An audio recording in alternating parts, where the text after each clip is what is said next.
Welcome to another week of Instigating with Clarkey and Drury, brought to you by our friends at Larry Hudson Chevrolet Buick GMC. That's at 1000 Wallace Avenue here in Listowel, Ontario. Ryan Drury here. Clarkey's away. We're going to dig into that in a little bit. Very special trip for Clarkey out west. And we thought, well, since Clarkey's out west, why don't we bug somebody out west who could potentially one-up him here? You know, this guy could potentially take over as Clarkey's new sit-in host here, okay?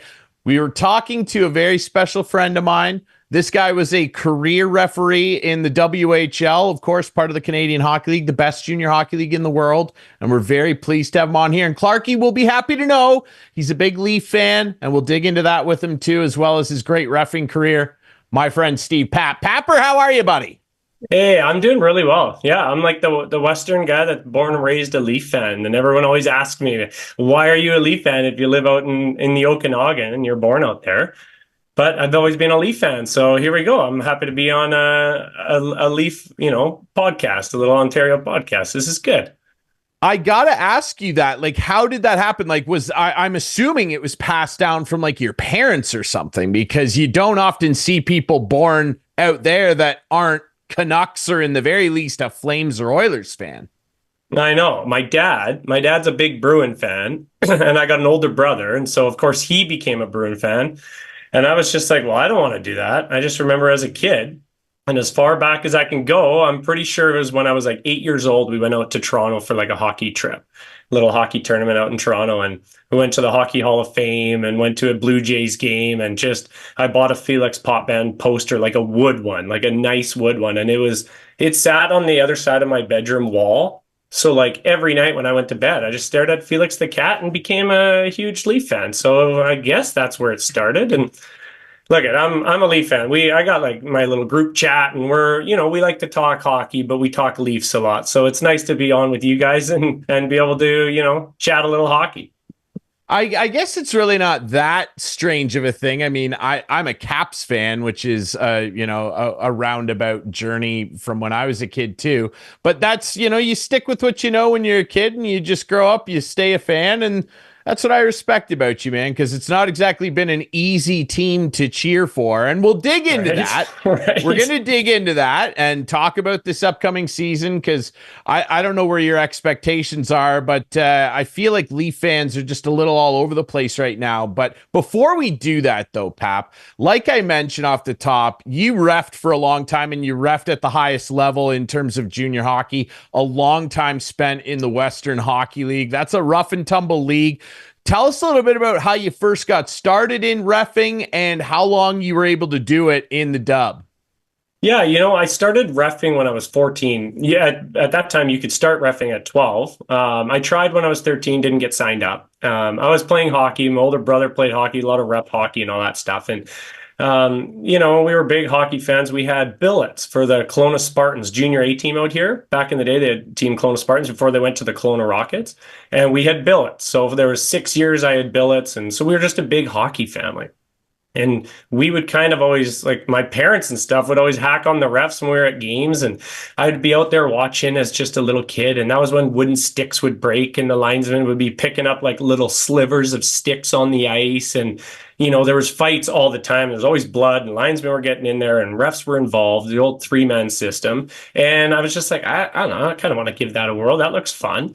And I started reffing at 14, and being a hockey guy out here in Kelowna, our referee in chief at the time, Dave McClellan, he just kind of pushed me a little bit, just because I had like the hockey background, I could skate and, move around a bit. So I got opportunities at a young age. And then all of a sudden I was like, wow, this could be actually a lot of fun. A few years later, I'm doing like junior B at like 18 or something like that, 17, 18, 19, doing junior hockey.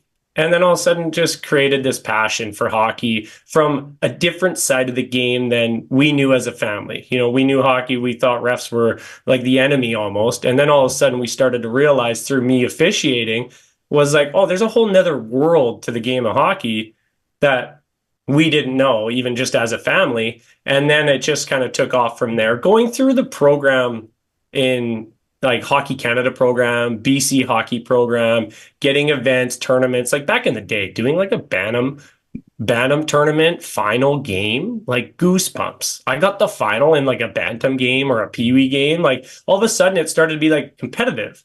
as much as it's okay, you're a ref, you're just calling penalties, but you have to be good to get the games and get those tournaments and stuff. And that's just kind of where it started. All of a sudden, I did some junior hockey and I applied for the Western Hockey League like development program, and then went out there one summer, drove to Calgary, and tried to show my stuff on the ice. We do like fitness testing and in class, and I got hired when I was 21, 2004. I got hired as a linesman. I was not a linesman. I was like a little skinny guy that wanted to ref. And so I started lining the first year and kind of worked my way into being a referee. And basically the third season that I was involved, I started refing. And I refed in the Western Hockey League with lining and refing for 19 seasons. I just kind of hung up the skates a couple years ago. So 19 seasons traveling around Western Canada, flying around, driving around, hitting all the rinks and officiating. It was a great chapter of my life that has come to an end, and now I don't know what to do with my time other than spend more time with the family and the kids and stuff, being home on weekends. So Well, or come on podcasts with your friends. I mean, doing the podcast now. Doing the podcast. Look at this, man. You're a multimedia legend. And I wonder, I mean, 19 years is an incredible run to do anything, but especially to ref at that high a level. They don't just let anybody come into the CHL and officiate games. And, you mentioned the travel out there. I mean, the Western Hockey League is it's more considered the league of the three between the O and the Q. It's considered kind of the rough and tumble league. Things are a little grittier out there, and the travel definitely plays a part in that. Tell us a little bit about some of the travel out there, especially as an official, because there's some long bus rides. I'm sure some long flights to get to games. Yeah, so me being in the Okanagan, I'm 4 hours to Vancouver, 6 hour drive to Calgary kind of thing, right in the heart. And so for me, I don't have a lot of teams around here. Kelowna's here, Kamloops is within a 2 hour drive, and then I'm 4 hours, 5 hours. Spokane's 5 or 6 hours, and Tri-City and Seattle and Portland's 11. Like you have to drive or you fly. With starting, a young family, I got kids and stuff. So for a handful of the years, I would do a lot more flying than driving just to kind of make up some time at home. So a lot of times I was leaving on I do a Tuesday and a Wednesday down in the US. I go Spokane and Tri-City on Tuesday, Wednesday, and then drive home. So it's like a full day of travel and officiating. Get home on a Thursday, and then I'd fly out on a Friday to, let's say, Calgary, and I would land and I'd go to Red Deer that night, get picked up by the linesman and drive an hour and a half to Red Deer or an hour to Red Deer and do the game, and then go back to Calgary, stay the night.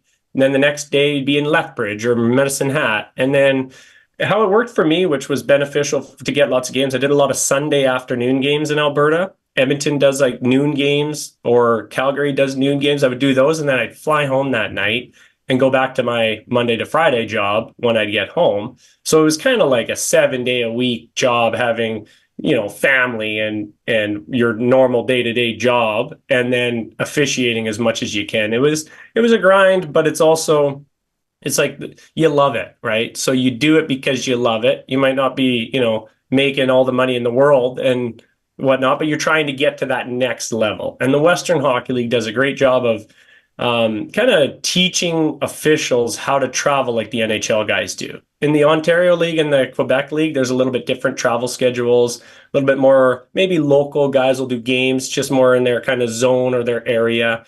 I went out to Ontario a few times for we would do swings and stuff where we'd go out to Ontario, do 2 games, or the NHL camp. But while you're out there, you would do a couple games. And I'm like, you have 10 rinks in Toronto. Belleville was the farthest. It was just a little over 2 hours from like the heart of Toronto, I think, to Belleville. And that was like the far drive out of the 10 teams. And I'm like, are you kidding me? If I lived out here, I could drive within 2 hours and hit all these rinks. I'm flying all over the place out here. So little different, but it teaches you a lot about the travel, and it grows you up quick, because now you're flying around, not necessarily booking flights. They would do that for us, but your hotels and your rental cars and all that. So it grows you up quick. But the West is a lot of travel, a lot of moving around. You get to work with a lot of different guys. And, along the way, I met so many people. A lot of my best friends still are officials that I've met along the way that might live in a different center or a different province, but they're still like my close friends, because you hang out with them almost every weekend doing hockey, reffing hockey. So. Absolutely. And it's just crazy. I want all my OHL brethren who watch this, quit complaining about that bus ride to the Sioux, okay? Because that's as bad as it gets in the O, and we don't want to hear any more complaints, okay? Pap just set the record straight. There's no 11-hour drives or flight. Like, let's ease it back here. We're Yeah. living pretty cushy here in the OHL. I don't know what the queue's like. It's not near as bad either, but man, yeah, like the travel out there is incredible because it's spread over so many provinces too. Yeah. And you mentioned when you kind of got into reffing, like when you were a kid watching and your parents and kind of thinking, the refs were the enemy almost.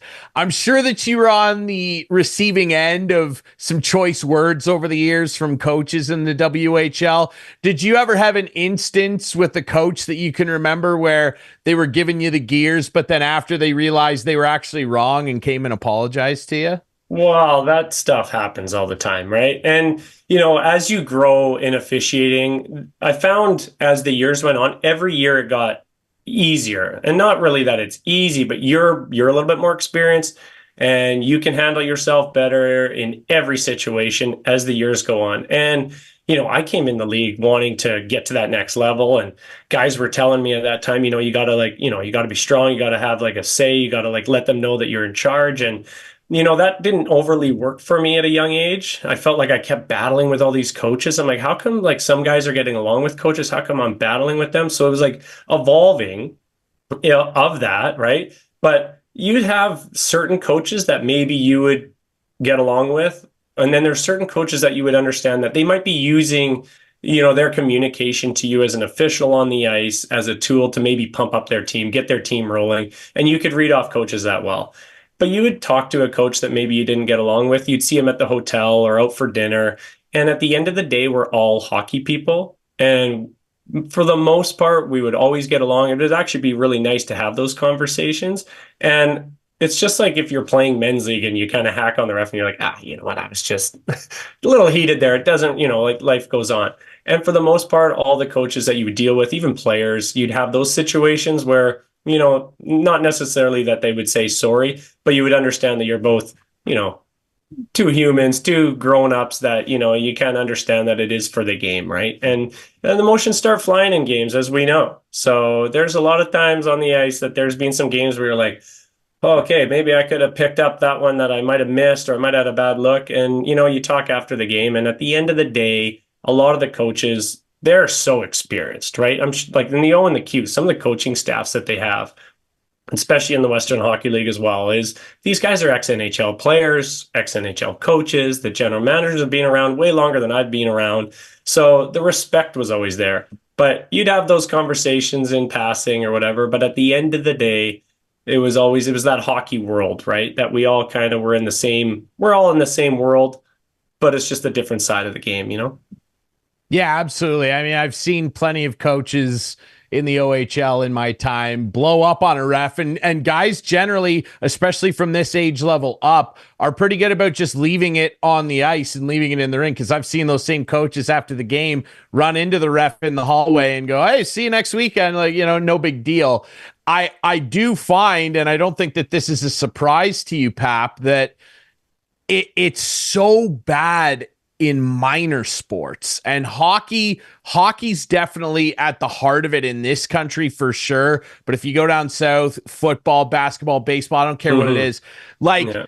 when kids are playing, the referee abuse is unbelievable. Like, it's got to kind of break your heart a little bit to see kind of the state of refereeing. There's reffing shortages for youth sports all over the place. It's here in Ontario. I'm sure it's the same out there. I mean, it's got to kind of break your heart a little bit to see that that's kind of the case where it's parents with young kids that are ruining opportunities for officials to potentially pursue a career like yours. Yeah, and the turnover for young officials, you're going to have, say there's 50 kids that sign up in minor hockey to be a level 1 ref, right? And they sign up. Some of them might not just like it and they quit. And the next year they just didn't like it, didn't get a lot of games, and so they're done. But then there's the kids that actually it's too tough on them. They can't catch a break, and it's not for everyone. But the amount of, just kind of like disrespect that some of the young kids get, right? It can really change their opinion of officiating, and they end up quitting. And now we're maybe struggling for officials in that center because it's hard to get them up. Even some of the old, minor hockey, some of the umpires and basketball refs and stuff like that. Some of the older ones that maybe parents might even be like, they got to get rid of that guy. That guy can't be reffing anymore. I'm like, well, that guy's also helping the young officials. He does ice sessions with the officials, once a month. That guy might be the one that's actually helping develop the officials. Yeah, guess what?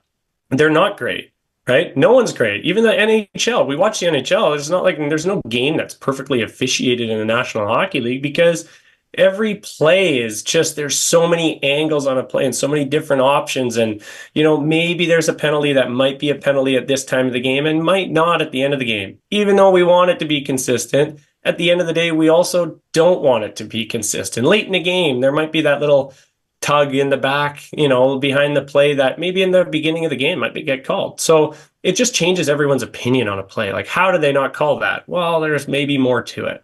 So it's really difficult. It's a hard sport to officiate. I look at umpiring, like these minor umpires that are right behind the plate, and there's just a fence, and all the parents just sit right there, and you can hear them whisper. I bet. Like I've never umpired a baseball game, but that I think would be really hard to have parents sitting 10 feet behind you. At least in hockey, you can skate into the other corner and kind of get away from it. But it is tough. Minor sports, officiating in general, because especially in the young youth sports, it's not going to be at the level that you're expecting. Even if they're doing their best and they're calling a good game, it's not going to be perfect, right? It's officiating, especially hockey. Hockey's so fast and so many different angles and situations that it's not going to be overly consistent as much as we try to make it consistent. Yeah, it's the hardest sport in the world to ref. I mean, baseball would be close simply because of the speed of pitches at that pro level, but in general, from youth league all the way up to pros, I think hockey in general is easily the toughest. It's because of that speed, and you got guys flying around out there. And I love what you said there. Steve, it can't be perfect, but we as fans are spoiled by technology now, where we're watching on our couches and getting 70 camera angles, and we tend to forget. And I've been as guilty of it as anybody. I thought every ref hated my Capitals every time a bad call was made that I thought was bad. But we forget pretty quickly that you guys have one angle and it's your sight line. And yeah, I'm sure that that's played a factor in a number of different encounters you've had where you've made calls throughout your career. For sure. And I always try to reiterate to people, I've done a lot of speeches for hockey teams as kind of come in as a referee side of it, just to let them know, hey, there's a different side of hockey. And in some of those conversations, one of the things that I do say to them is, look, at the NHL is the mecca. That's the top of the hockey world. That's where everyone wants to be. And when we watch a game and it's not perfect and they miss something, and those guys communicate all year long, they're always watching videos, they're working on little quizzes, they're always just trying to stay sharp on their rules. Western Hockey League, we did the same thing. The whole CHL does, where you're getting clips, probably weekly. You're going over things. When you're driving in a car, you're talking about situations, trying to be consistent through the Western Hockey League, which we have guys in Brandon and guys in Portland, pretty far apart, and we're trying to be consistent. So when we get to the minor levels with officiating in any sport, and last game that was called, and this game it's not called, there's a lot of the questions that they'll bring up. How come it's like this sometimes, and how come it's not? Well, you might have a 15-year-old kid that wants to move on up in officiating. He's going to try as hard as he can. He's skating. He's learning the rules. You might have a guy that's just out there to get some money on the weekend, fill some time. You might have an old guy that it's his 8th game of the day, or the weekend. And so you're going to have different varieties of it. So NHL, communicating all the time, trying to be consistent, very difficult to be consistent. You bring that down down to minor hockey, it's very difficult to have consistency through U13, U15, U17, 18, right? So it's a difficult job for everyone on the ice, and it's difficult for us as fans and parents to be able to watch it, and we get so attached to it, right? It's our sport and we love it. So when something's not going your way, it's easy to just go right to the refs. That's how, I mean, I'm a hockey fan. I don't get me wrong. I played men's league last night and I gave the guy a hard time for not calling a slash and said, I wasn't mad that it wasn't a power play. I'm just like, all I told him was, careful what you just started because there's going to be more now. Like it's been a calm game. You don't call one. And sure enough, the next two plays, couple huge hacks. And that's kind of the whole thing, right? It's hard to be right as officials and make everyone happy because you're calling a penalty, someone's going to be upset, the other team's going to be happy. So no matter what, it's a lose-lose kind of job, you know? Yeah, it's a damned if you do, damned if you don't scenario all of the time for you guys. I mean, sure, there's the blatant ones that are obvious, but I mean, a lot of them, I would venture to say 70% plus maybe of the calls you make, you're making someone upset, and that's the tough part of the job. Before we take a quick break, Pap, I want to ask you, what's the most heated conversation that you ever had with a coach in the WHL? Do you remember one in particular where a coach was really upset with you and you had to kind of put a fire out? Well, I'll tell one story that it wasn't even maybe the biggest one, but it was one where I had to deal with it. So as a referee, we can't ever really give back to a coach. Right? If a coach is kind of maybe using us as like I said, like a tool to kind of get his team fired up or show that they're into it. And some interactions with coaches can go either way. And Mike Williamson, head coach of the Calgary Hitmen at the time, I saw him in Tri-City for years. Like we had a good relationship, right? But things just kind of got, a little bit much. It was like when Emerson Edom was playing for Medicine Hat. I don't know if you remember him. He never really panned out in the NHL. But he was a superstar at the time. He's faster than everyone. And Willie Desjardins, head coach of Medicine Hat at the time, goes, "Hey, they're all over our star player." And I sure enough say, to Calgary's bench when they're whining, and I said, "Well, you guys are, you're pretty tight on their star player." Something as small as saying star player, I learned very quickly that, you got to be careful with your choice of words. And so I said that, and then he got pissed off about it, comes down to the room, tells my supervisor. My supervisor comes in after the game, your ref's calling their player star player. And I'm like, whoa, out of context. So the next game, now he's even more fired up. Next game, right off the hop, he's just like, you could tell he was just mad. He just didn't like me at that time, yet we get along really well. There was just something there. And long story short, there was one play where he was saying something, and I said, well, I wouldn't want you to tell on me again. And that's me giving back to a coach because he's giving it to me. I didn't swear or anything. And I felt like, we had the relationship where I could kind of get to that level where I'm kind of giving it back to him a bit. And all I said was, I wouldn't want you to tell on me again. Well, sure enough, water bottle comes right at me. Another water bottle comes right at me. And I'm just standing there like, well, damn it. Now I have to kick him out. Like I can't let it. But I kind of engaged with them, but like I didn't cross the line. He crossed the line. So linesman comes up to me. He's like, "Papa, are you gonna blow the whistle?" Or because I'm like, well, now I got to deal with this. But like I was kind of weird. I thought we were gonna go back and forth a bit. So sure enough, I kick him out, and I have to let the league know like what happened. And I'm like, I let them know, and they're like, well, did he throw the water bottles at you? Okay, well, I'll tell you what. You see in the video, you see the water bottles in the corner. You see the bench. Well, I'm right in the middle, so I'm pretty sure he was throwing them in my direction. So we both, I think I missed a game, and he got fined like whatever the Western League did at the time. But then again, you see the guy in like the hotel like a couple weeks later, and we had a great conversation because at the end of the day, I did respect him as a coach, and I think deep down, he might not have said it at the time, but he probably respected me as a ref because we were both, in the league for a while. And, it's just when those things happen, at the end of the day, we're just there for the game of hockey that we love. I'm just the referee and you're the coach or you're the player. And at the end of the day, we're just here doing, what we like doing. So. Absolutely. It's a crazy story, and I'm sure you got a lot more, and we'll touch on that. And we got to dig into the Leafs too. We'll be doing that on the other side of the break here. We'll touch on that next. More with Steve Papp, longtime WHL official here on Instigating. Stay tuned.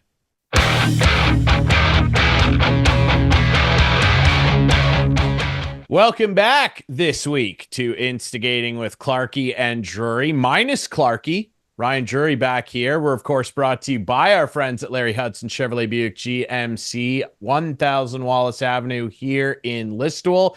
I'm pleased to be still joined by our great guest host this week, longtime WHL official Steve Papp. Papper, Great first segment, sharing some stories about your career. I want to ask you, and I would be remiss if I didn't, because as a referee, you have a unique view of the game. You get to see things that a lot of fans don't get to see when it comes to the game. And like you said, you're a fan like the rest of us.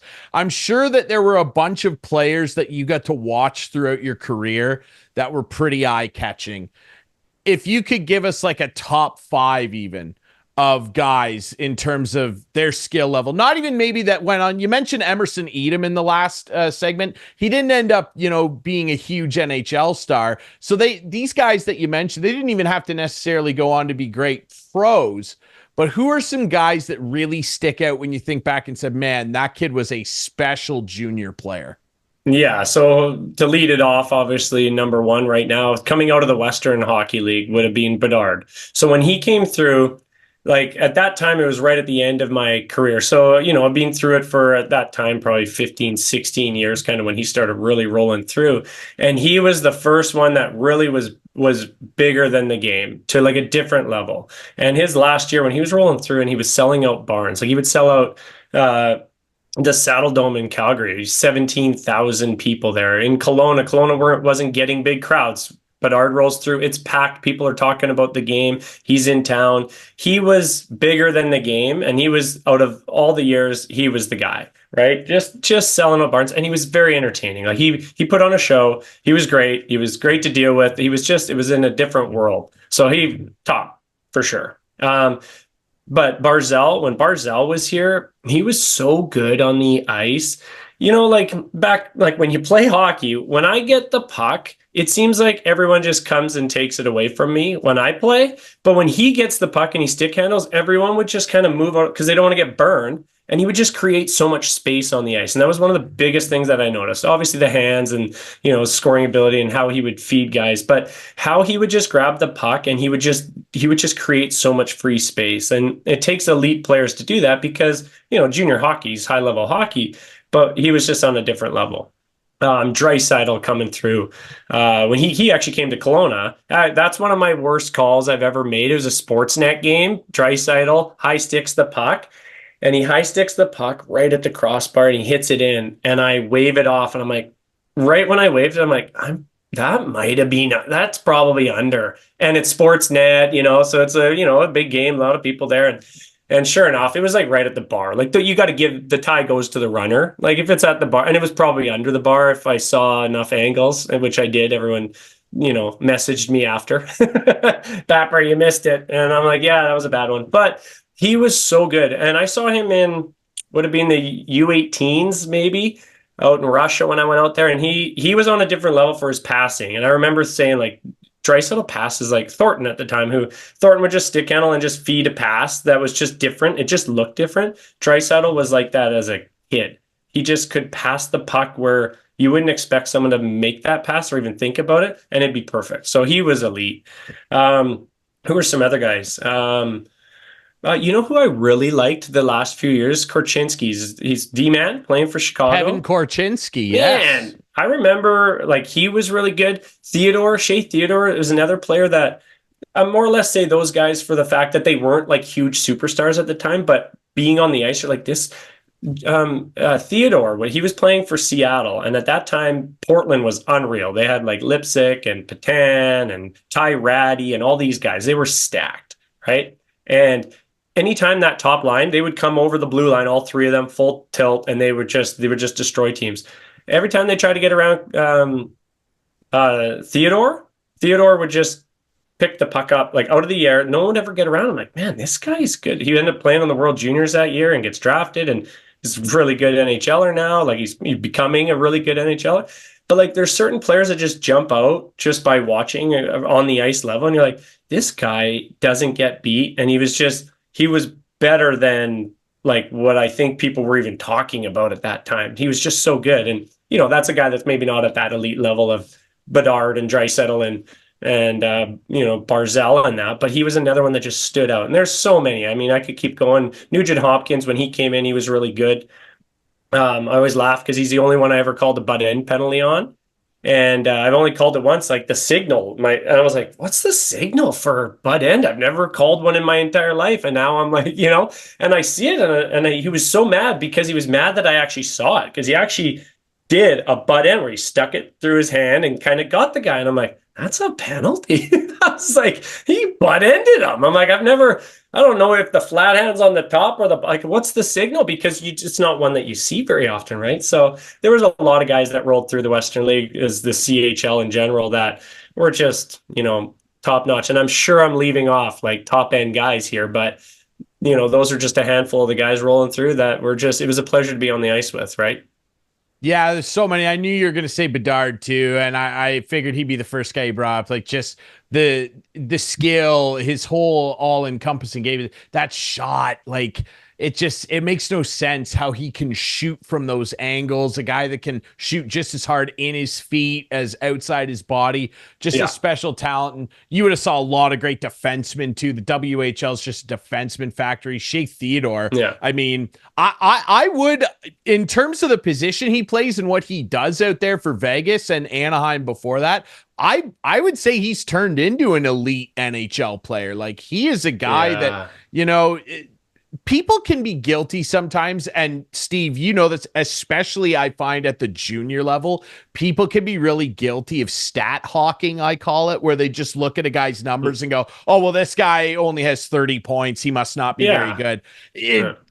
You got to watch these kids. And Shea Theodore was a guy that was definitely like that. Wasn't a heralded point producer and still really isn't. But man, he's a brick wall now even. Yeah. Yeah. And there's so many of those guys that, at the end of the day, you might not see them on the score sheet, but, the scouts see it, the coaches see it. And, if you're watching close enough, you pick it up. And he was one of those guys that just, again, I remember he came to Kelowna, and I think my dad and brother were at the game. Like, just watch this guy. Like, and they're like, who is he? I'm like, I don't know, just watch. And that was when he was pretty young too, right? It was before he played for the World Junior. So certain guys stand out. And then, through the process of going through the league, is you'd see guys that, you really communicate really well with, that you're like, like, I really hope, good things work out for you. And then some of the best players that are kind of the ones that maybe you don't get along with, or that are they just treat you, they're just spoiled hockey player kids that don't grow up, that you're just like, you're really wanting them to grow up and not be that same, kind of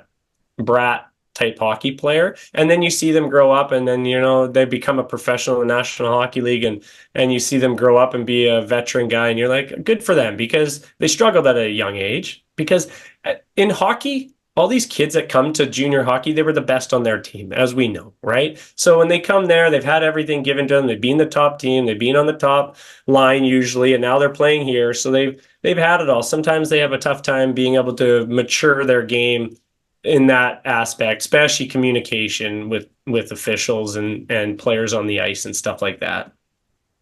I wonder too, you refed such a long time. You saw all these great players, had a lot of great experiences. We talked a little bit about this in the summer when we were hanging out, Pap, and obviously you got to ref a lot of big games. What would you say, when you look back, is the biggest game, or maybe the biggest playoff series that you look back on and say, I can't believe I was on the ice for that? Yeah, like the list is, it's if you ref a long time, you've got a list. And I'm not trying to say it's, just mine, but my personal list, I got the opportunity to work in the some international stuff with the U18s and the World Juniors, and I worked a few Memorial Cups. Even like all those are different in their own sense. The World Juniors is my top, right? I never made the National Hockey. Like, I did some American Hockey League for a few years, which was great. And but the World Juniors, like, as a kid growing up with my dad and my brother, we'd wake up when we were overseas, and we'd wake up at 4 a.m. and watch a game. And like, there wasn't many times that TSN or whatever was talking about the World Juniors and I didn't see it. Like, I was involved every morning. I'd be watching all the stuff and picking the team. I don't know. It was cool. They'd be knocking on their hotel room doors and letting them know they're on the team. You would watch it all. So then when I got selected to work the World Juniors, like, the feeling I had getting that phone call, that was my Stanley Cup at that time, right? Like, that was the greatest. So I got to work the tournament, and at that time, if you're your country is in a game, you can't officiate it now, which they've kind of changed now. But at that time, I couldn't. So it was the first time ever where I was like, if Canada doesn't make the gold medal game, I'd be okay with it, right? Just so I have an opportunity. And sure enough, they didn't have the greatest tournament. It was in Sweden. I did the Malmo one, and I got selected to work the gold medal game. And it was like a stressful 4 days because I didn't get a semifinal, and I thought for sure they would use two of the four officials in the semi for the gold. And I'm sitting there like all night, just like, come on, like I think I'm in a good spot here to get selected, but like you're not getting a feel on it. And I did the gold medal game, and that game, just with everything that was, growing up watching with my dad and my brother and family and my mom, and just being able to be a part of the World Juniors and then to get the final game, that was, it was kind of the one that you're never going to forget, right? It was pretty cool for me at that time. Yeah. The Malmo one, was that 2011 or 13 when 13. Zibanejad scored in overtime against the Russians? No, it was Ristolainen scored in overtime for Finland over Sweden in Sweden. Right. 2000, Yeah, when you the that's right. the 13-14 one, yeah. Yeah. The one I'm thinking of was a few years prior with Zibanejad. That was that game that Russia got 4 shots on net through 40 minutes. Yeah, Yeah. that was a crazy one too. Yeah, wrist line. That would have been incredible. And He scored that goal coming down. I'm like I was actually the down low guy. So like your dream as a ref, pointing the goals like a cool thing as a ref. I know it of sounds course. lame, but if you're the one pointing it, you're like, well, I got to point the goal, like gold medal, game-winning goal. And I pointed, and I just remember when it went in, I'm like, oh my God, like it all, like I couldn't have drawn it up any better, really. Although I didn't like, there's always things you could take out of it. Like, could I have done better, whatever, in the moment? Sure. But at the end of the day, getting the game, pointing the final goal, it was just one of those moments. I wish I got a picture of it because there's like a blurry picture. Like, I don't keep a lot of like memorabilia of like my career, but I'm like, if I could have had that picture, that's one that, just for my dad, more or less, right? Like to be like, Dad, like we got there, man. Like you helped me get there. You took me to the rink all the time as a kid. Now I'm doing World Juniors and pointing the goal. I thought it was the coolest thing at the time, as well. 100%. Well, and like you got to be in, like, we like to talk about Canada, Russia, Canada, United States, whatever. Sweden, Finland, Woo! like, hey man, you were in the Yeah. melting pot, brother. They do not like each other on the ice. Yeah, that was, and like the fans, Sweden fans really came out at that final game. It was huge there, and there it was, you're one or the other. It was yeah, pretty crazy place. It was loud in there. That was the only game that I worked where one of the linesmen didn't speak English.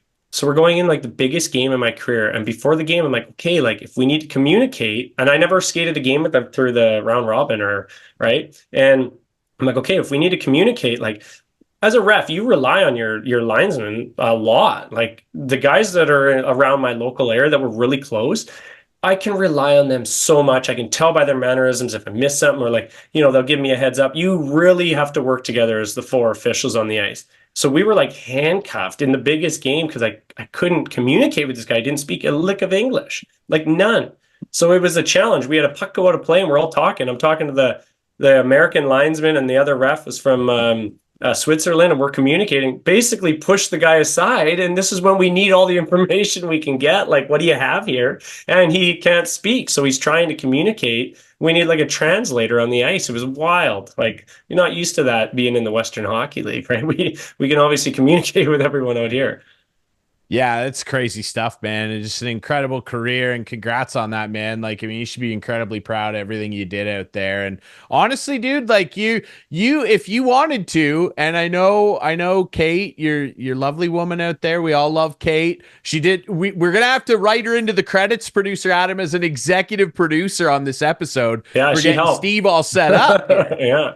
All Yeah, right. check me out. We'll have to give her a special liner notes credit. Producer Kate Belton. All right. I know that, she does a lot of front facing media work, doing a lot of stand up comedy and stuff. I think if you wanted to, you could do it too. You could be like a hockey analyst that pipes, in the NFL, they always bring in like Tom Pelissero, like, hey, what'd you see on that penalty, Tom? You could be that guy on like hockey broadcasts 100%.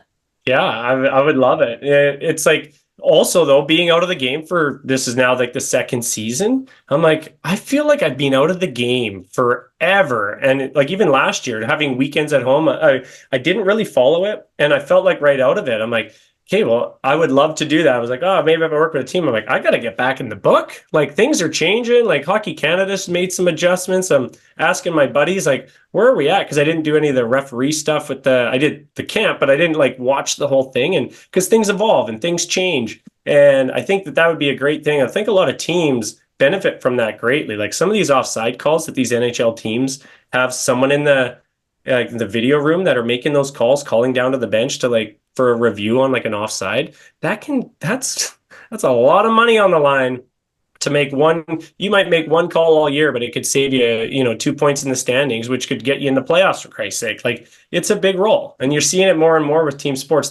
There's enough money to go around. They'll use these other guys like you see in the NFL that you can hear the ref chime in, right? So there's a lot of that, and yeah, of course I would, but I'm not signing up for anything like that anytime soon. But there's a lot of that out there, and I think there's room for that for sure. Absolutely. Well, look, like I'm gonna put the feelers out there, get some contacts for you because teams I think would benefit, or broadcasts, from my perspective as a play-by-play guy, would benefit from having somebody be able to, with your expertise, chirp in on something. If you're in Ontario at some point this year, I'm gonna bring you out to a game. We're gonna strap a headset on you in Guelph, and we're gonna try it. We're gonna do a trial run. I think it would be a lot of fun.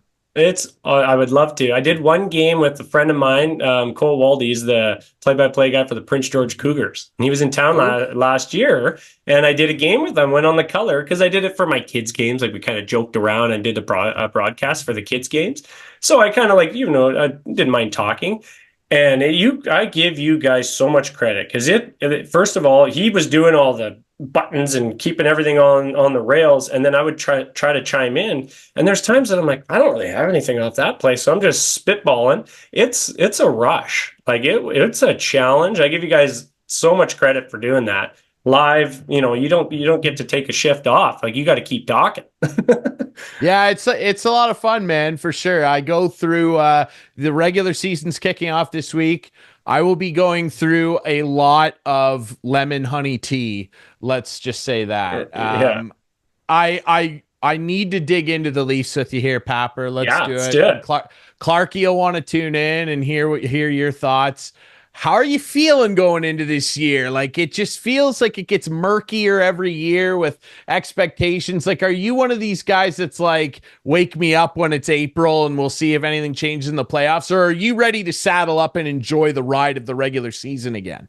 Yeah, I think sometimes we almost like you wish away the now, right? We just want playoffs. Well, guess what? Playoffs, even if you make it to the third, fourth round, it's basically a couple months. So let's just breathe a little bit here and let's enjoy this season. I know it doesn't matter if Marner gets 120 points or if he gets 100 points for the first time or Matthews scores 70 goals. At the end of the day, it's all about playoffs, right? Like that is where we're at, especially as Leaf fans, right? We've all been there. We just want them to go on a run and go on a run where it's like confidence run, not just like, oh, they snuck one out again to sneak through and they're just grinding it out. No, like go have a confident run. Like go on a run where teams are afraid to play you. And I think this was the first year off season where if you want to be optimistic and you want to be hopeful, this was the first stride with the coach and maybe, the Tanev signing just to kind of change some things to kind of get some feeling of, we all know it's not different, the core four. We can say that forever. But it does have a slight change just with Brube in the media now in preseason. The comment the other day, are you gonna are you worried? Well, it's preseason. Like he just has a different vibe to him. The Tanev, just watching him in the one game, he just brings something different that they haven't had in a while. Like, I think there's to be optimistic. I feel like there's a little difference, but at the end of the day, it does come down to the playoffs. But just to enjoy the ride here and hopefully have a successful season, because at the end of the day, this roster they have right now, it's going to look a little bit different by the time the playoffs come anyway. Tree Living's going to make some moves at the deadline throughout this year. And we got lots of things to talk about throughout the whole year. So, hop on, enjoy the ride. because it's a long push before the playoffs. Don't want to wish it away. Absolutely. You got to enjoy the ride. Otherwise, what's the point of being a fan? And that's where you build up your optimism, right? I mean, you can't just tune it out. Hey, I experienced it plenty with my guys before finally they did it. So, hey, and I've always said to Clarkey, hey, if the Capitals can win the Stanley Cup, there's the evidence right there.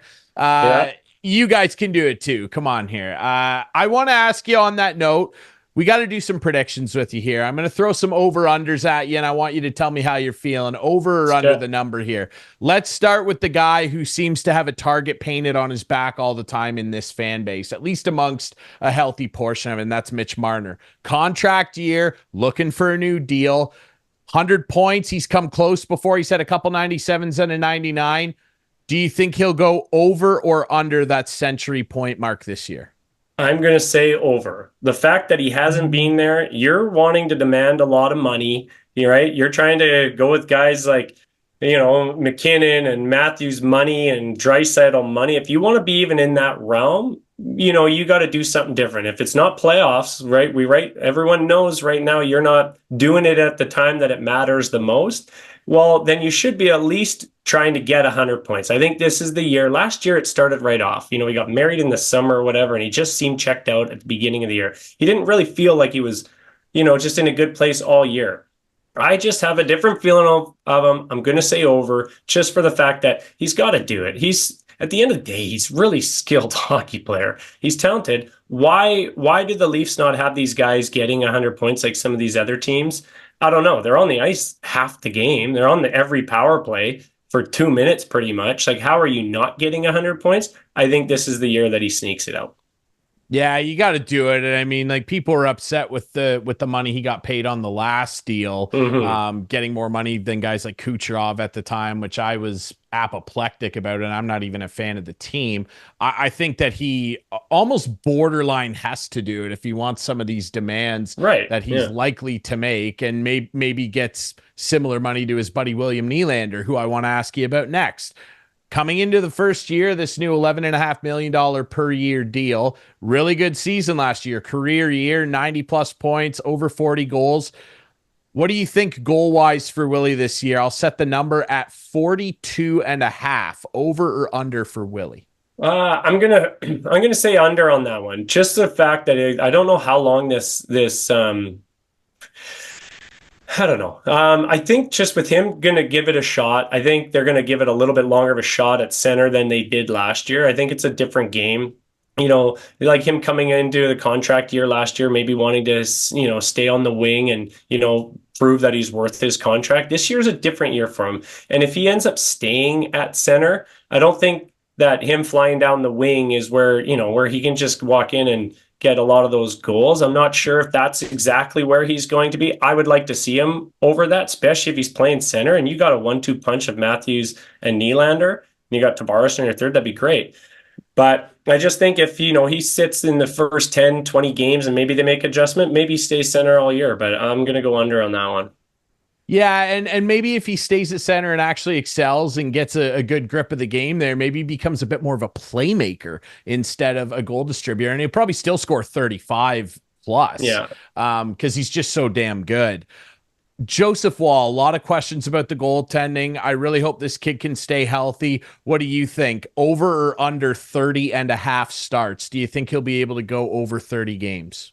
Well, if everything plays out and he doesn't get hurt again, I mean, he's only played, 30 games? And how many games does he have in his NHL career? It's not a lot. 32 or right something? around there. Yeah, right around there. So for him to basically do that in a season, I'm going to say yes, to go over. I think it should be a split. If they stay healthy all year, I mean, they have like four goalies right now, but I think Solar's, he's so big. He looked really good. Maybe he gets a lot of playing time, but I think at the end of the day, even if one of them kind of tries to take the reins, they still need to do it as a tandem because neither goalie has been a starting goalie for an NHL hockey team. They've been the backup or part of a goalie tandem, I guess, in a sense. So for either one of them to take the reins and actually play over, 40 games or over half would be a lot. So I would hope that he goes over. But I'm going to say under because of the injury aspect and because of, just there's also Murray. Who knows if Murray comes through and plays a game and plays well? Well, Hildeby, like they got some massive goalies on their team. Someone's got to take the reins and go. I hope it's Joseph Wall because in that small sample size, I've actually seen you see great things. He looks steady, almost like Carey Price steady, where he just seems like he's there. Obviously not on that, that level, but he plays that way where he's just confidence. And I think he gives the team a lot of confidence, opposed to, remember Jack Campbell, how small he looked? He was just like, don't shoot because you never know. It could just hit the back of the net. Where I think that Wool is just, he's big and he's steady, that I hope he plays more, but I don't think he will. Yeah, I really hope the kid can stay healthy because when he's in there, yeah, he's like shown flashes. He's got that Yeah. really tight mechanics. I like the way he plays in there. He's got a calmness about him. I really hope that he can stay healthy. And hey, you bring up the other guys, Matt Murray, Hill to be in the mix. Like, hey, they had to ice 3 goaltenders last year. I mean, Martin Jones, you could argue there was a stretch there. He might have saved their season when Samsonov was having all kinds of mental struggles. Wall was hurt. I hope he Yeah. can stay healthy because I do like the kid. All right. Every week on this show, Pap, it's been great having you on. We really appreciate you doing this, man. And I'm wishing good things for your Leafs this year. All right, for you and Clarkey's sake, I'm hoping for good things here. All right.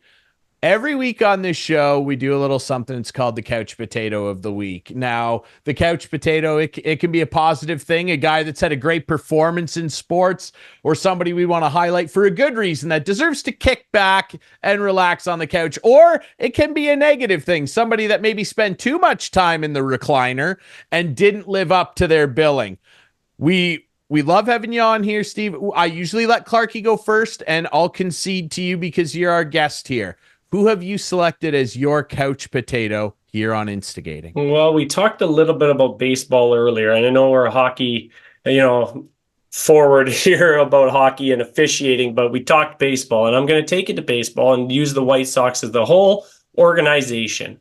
Oh, They're playing, I think right now, I think they just started 120 losses. I was just thinking about it earlier today. I know they play 162 games in, MLB. So it's different than hockey. But think of that. Hockey, like 80, you're 80 games, 82 games, 84. You lose. That's a season and a half of just straight losses if you think of it from the hockey mindset. 120, that's a third of a year. So every third day, you're just going out playing a sport and losing. And the fact that they're there and they got 5 games left and they're going to set a record, baseball's been around way too long. And we're seeing records be broken with Ohtani. And now we're seeing it'd be shocking if they win their last 5 and don't get it. And it might actually be a great ending to a season that was just pathetic. But you saw fans booing in the stadium because they won and they didn't set the record. Like fans are showing up to see them lose to set the record. That'll be 121 losses if they lose tonight. 121 losses. They can pop up on the biggest couch there possibly is. You can put everyone in the organization and hop them on there and they can sit back and relax because that's a pathetic season right there.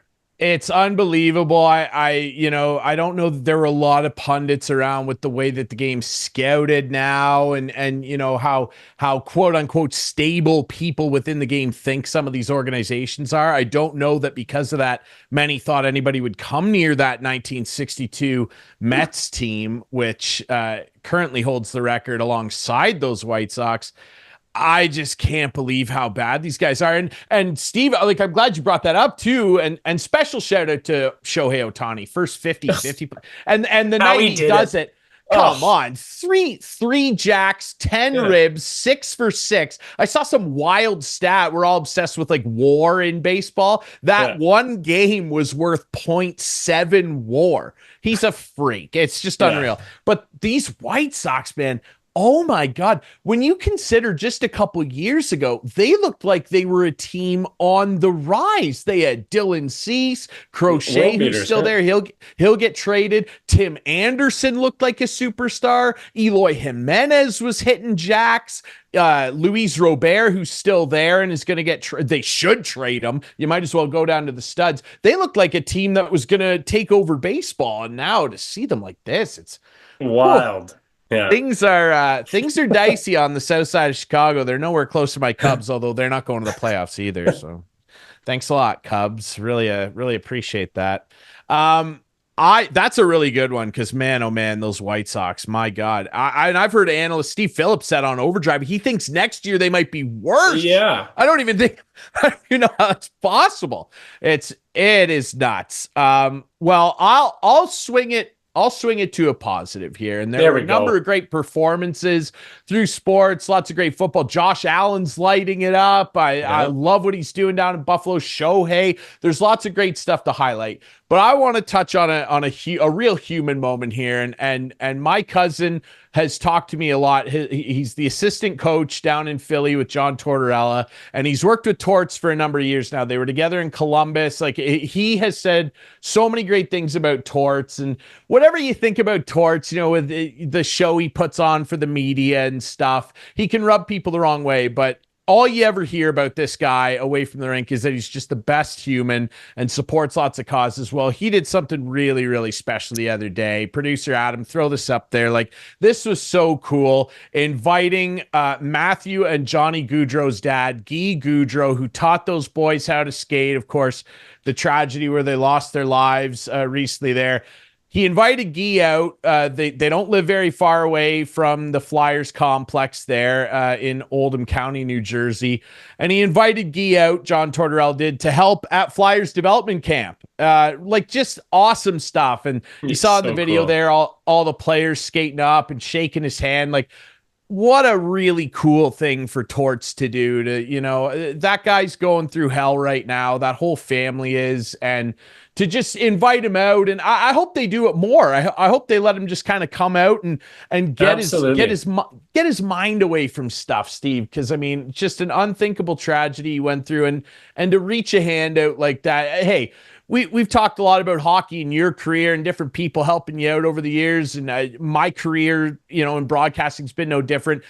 The hockey community, we really help our own. Like it's a team game, and off the ice, we treat people in the game like teammates, and that was really, really cool to see Torts do that, man. It really was. And I think Torts always kind of gets that bad rap because he's always, in the media, he's had some clips, right? But at the end of the day, he's a grouchy guy. Anytime someone actually talks about him, they say, a lot of good things about him as a person, as a coach. He's a family guy that, I think we don't see it necessarily, but this is a good, a great thing that they did bringing him out there. And that just goes to show, one, the organization for Philadelphia, it's not just Torts bringing him out, it's everyone. So, great call on that, and great shout out to all Philly and the whole organization to bring him out. And I'm sure he'll be back out there with them. And I think, like you said, it's therapeutic. Get out there, kind of be with the guys, just be skating around, push some pucks, stand out there, whatever it is, be around the guys. No one can imagine what that family went through and is always going to go through. And this is just a step in the right direction for him to kind of just ease some of the pain. Absolutely. Kudos to the whole Flyers organization. They are my couch potato for very good reason. Keith Jones, Danny Briere, Torts, Cousin Brad, everybody out there. Just a really, really classy thing to do for Guy Gaudreau. Really, really cool. Pap, this has been so much fun, buddy. It's been a pleasure to have you on the show. This has been a long time coming. You're going to be back. You're 100% going to be back on the show. You're a friend of the show. Mark it down. We loved having you, man. Thanks so much for doing this. It was a real pleasure. Awesome. Great. And thanks for having me on. Awesome. Listening to you guys all the time too. So keep up the good work. And whenever you need me, fire me a call. I'll be back on. Absolutely. Thank you, Steve Papp, longtime WHL official. All right, everybody. And like Papp said, hey, he listens to the show. And guess what? You can listen and watch this show everywhere. Okay? Starting with our friends on Whiteman TV. By the way, that's channel 6 for Whiteman subscribers. Friday nights at 8, Sunday nights at 9 on Whiteman TV. We debut on our YouTube channel Friday nights at 9. You can follow us on social media at Instigating Pod, and you can find the podcast version that Pap listens to, and you should too, on all your favorite podcast apps. That's it for us here at Instigating. Thanks to our friends at Larry Hudson Chevrolet Buick GMC here in Listowel. We will be back next week with more Instigating.